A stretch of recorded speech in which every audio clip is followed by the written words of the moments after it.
And welcome. This is Gloves Off with Ray Boom Boom Mancini. I'm your host, Steve Kim. And once again, we are here from Hollywood Smoke in the city of Santa Monica. Ray, one of your favorite fighters, I thought took an awful beating and was really dominated by Nicholas Walters, the Axeman, who chopped down the Filipino Flash in 6 rounds. You know when I knew this fight was really over? Last week at the open workout, I asked Nonito Donaire the cliched question of all cliched questions. Do you have the same motivation as you did before? And I was stunned when he said no. Bottom line is simple. Can a non-motivated fighter be a top fighter? No. You gotta have a hunger. I've always said successful fighters are guys who come from a place of hunger, whether it's economic need. My reason to fight was different. You know, I didn't have that economic need. I had a different type of hunger, but it comes from hunger. I think the fact that now that he has a son, his new child, he's done well, he's happily married. It's not there, and you could see it when he fought. I mean, I love Nonito, and I haven't texted him yet. I'm actually going to text him and send my best wishes. He's been my favorite fighter for a long time, but it's just not there. When a guy who used to come forward is now moving backwards, and even when he would come in and out at times, he would come in and go, try to take chances, go toe-to-toe, but then he'd back out, move around. You can't see on the outside of a guy like Walters. He's just too big, too strong. And Walters just walked him down and kept him at the end of the jab. I just seen Nonito try. You got to admire, he was very honest. He said, I got my ass kicked, so he was honest. But no, it's not there. The fire is not the same. Right, you're right. It's a flickering flame, but here's where I find it interesting.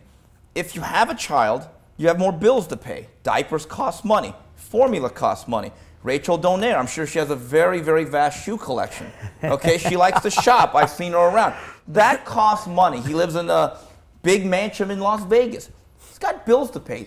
That's the thing that's strange. You have added responsibilities. I get the sense Nonito's not going to go to medical school after this.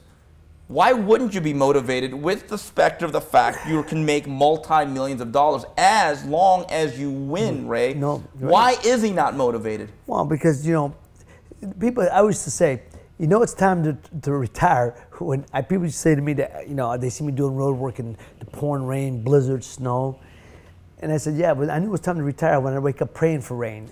Oh. Jump back in the bed.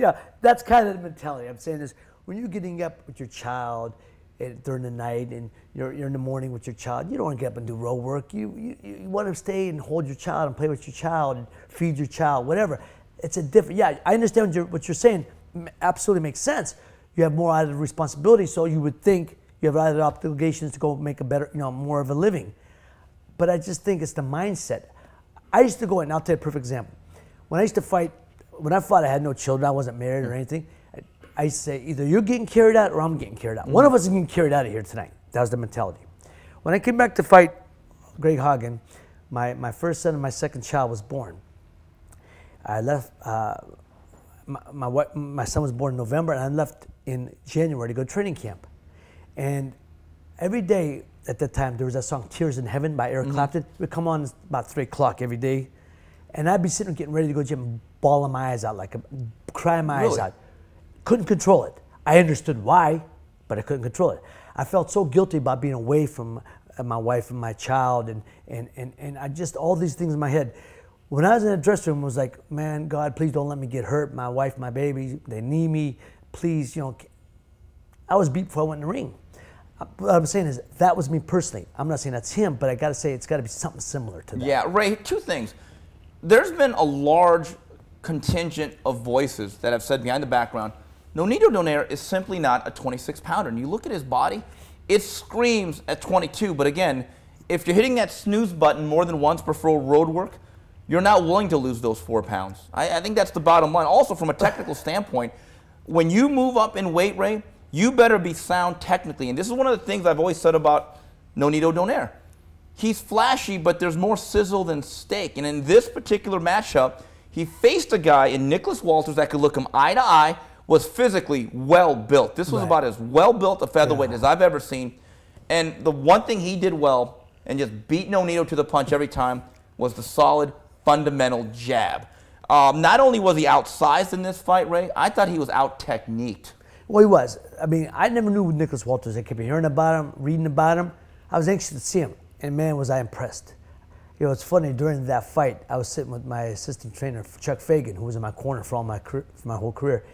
He's looking at me, I'm looking at him, and we started laughing. I said, Chuck, remind you of anything? Nicholas Walters reminded me a lot of Livingstone Bramble when I fought him. Style-wise, Bramble was always going to be a problem for me. Styles make fights, not fighters, we know. Nicholas Walters is always going to be a problem for Nonito Donaire, style-wise. Now, I'm not saying they come back and fight again. Nonito couldn't do better and put on a better show. Because look, second round, he hit him that shot. If the bell don't ring, you know, in the next 10, 15 seconds, he may knock him out. You don't know, or drop him at the least. He hurt him. And Walters admitted afterwards he was hurt. But he's in good shape and he recovered. But it reminded me a lot because he had that long, steady jab, tall guy, tight defense. It reminded me a lot of when I fought Bramble. It's just hard style-wise. It's going to be, it was just a bad style for Nonito. And plus, like you said, if the passion isn't there, then that's also added on. I mean, I thought he was very honest afterwards. He said, I got beat. He just beat my ass. He was very honest. You know, he has said that he might move down in weight to 122. But again, without the passion, does it matter what weight class, what sacrifices he makes? No, it doesn't. And I got to tell you, I'm not so sure he could. Everyone thinks like 4 pounds. Ah, what is that? 4 pounds when you ain't got to lose it, nowhere to lose it. Look, I was 135. I had 4% body fat. I had nowhere to lose. I could lose 1 pound without hurting myself. Where's he going to lose it? He looked, you know, now, like you said, if he looked a little, you know, he had places to lose it. Okay, great. Well, right. You know, it could be water weight. Maybe it's water weight. If he can get down to 22, where he was most effective, then I suggest he do it. I'm not so sure he can. You know, us writers, we have a habit of losing weight for other people. It's like going through heart surgery. It's minor heart surgery as long as you're going through it. Right. So, like, if it's only 4 pounds, right, it's only 4 pounds as long as you have to lose it. So it's difficult. Now, taking a look at Nicholas Walters, looking at some of the landscape at 126, Johnny Gonzalez, hard-punching Mexican. You have Lomachenko, the highly gifted amateur who's a world champion in 3 fights. Then you have Evgeny Gradovich, the Mexican-Russian. Nicholas Walters, though, for anybody, I get the sense, physical prowess, technical acumen, and he's a hungry young guy. I'm not saying he's going to go 50-0. This guy's going to be a very tough out, though. Very, very tough guy. Very good. But again, like Bramble. When Bramble fought, people thought he was going to be there for a long time. Rosario came into his life. He beat, you know, he beat Tyrone Crowley, a tough guy who could move it. He beat him, and then Rosario come in and boom, knocked him out. And you go, oh, I like to think I softened him a little bit, but I'm saying right, style-wise, I think it would be a headache for him. Lomachenko, right? The movement is going to give him problems. Now, I'm not saying Lomachenko could beat him because this guy could walk him down. This guy's very physically strong and technically sound, as we've said. But Lomachenko, style-wise, is a bad headache for him. Is a bad style for him. Ray, final question. Not knowing the financial situation of Nonito Donaire, if you were advising him, would you say, Nonito, you've had a nice career, you're 31. Again, you're on the other side of 3-0. Right. Would you advise him to retire? You know, who am I to say? Everyone had me retire when I was 23. You know what I mean? They had me already retired. Oh, God, he should retire. You know, if it's not in his heart, yes. But like you said, if he's made money and he's got something, here's the key. If he has something else to go into, be a trainer, he's got something else going for himself, I'd say yes. When I retired young, I had something going for myself. If you have something, a lot with the problem with most fighters is, I'm going to retire and they got nothing else going on. So they get bored, and after 4 or 5 months, what do? We're used to getting back in the gym. We're used to fighting again. So that's why so many guys come back.